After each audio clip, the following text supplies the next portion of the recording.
Yan guys, pagkatapos ng Bohol, papunta naman kami ng Cebu. Ayan. Napakaligpit na siya guys. Napog. Di bakit lang kami. Ay.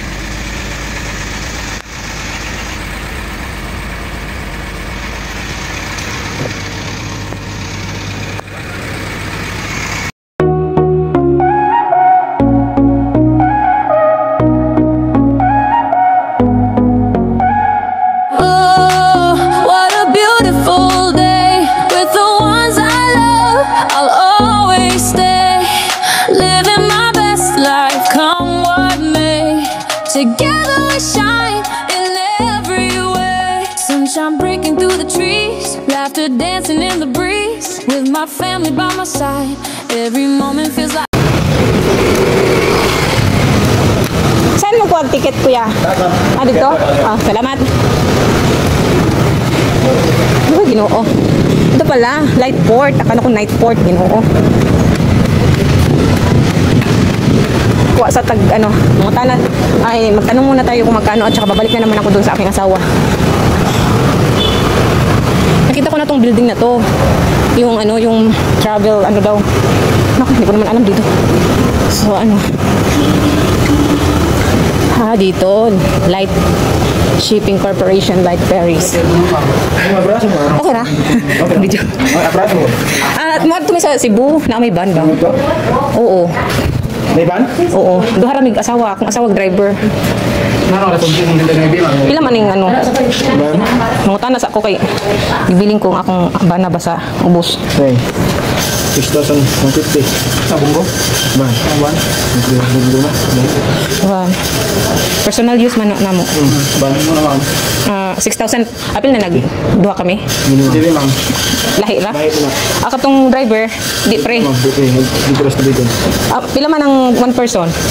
400. 400. Okay. Sa edad on. Or CR. Okay, thank you. So ayun. Uy, 6,000. Mahala, oy. Parang nag-airplane ka na. Venture din. Parang banding yung mag-asawa na rin. Yung madami kang madadaanan na lugar. O, diba? Ay, nako. Balik na naman ako dito sa aking asawa. Gate ng port na yan. Terminal port. Alam niyang hindi kami kukuha dyan sa loob ng terminal. Nasa labas ang kuhaan ng ticket. Talagang, ay, Diyos ko day.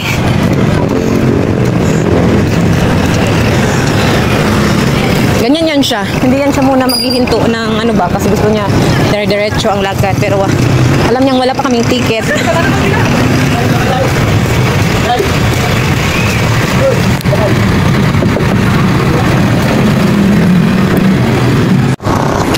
Ayan, babalik na naman ako dito guys. Kasi babayad tayo guys.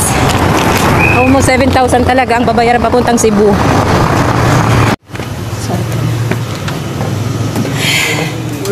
Ay, ito. Bumalik na.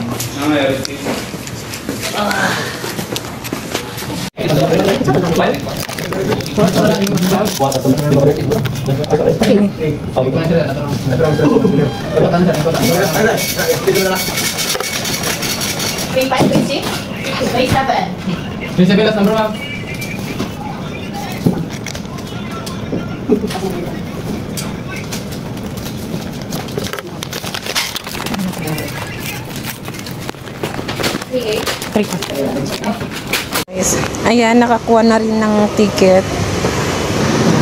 Exercise na punta, maglakaw. So yan, balik na naman tayo nito kay Apam. Balikan natin si Apam. Sabi niya, habang lumayo-layo kami, lumalaki-laki yung pamasahe.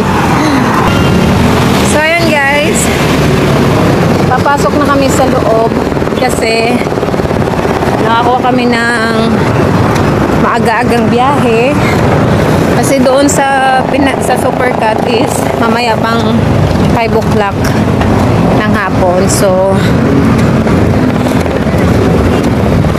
ayun,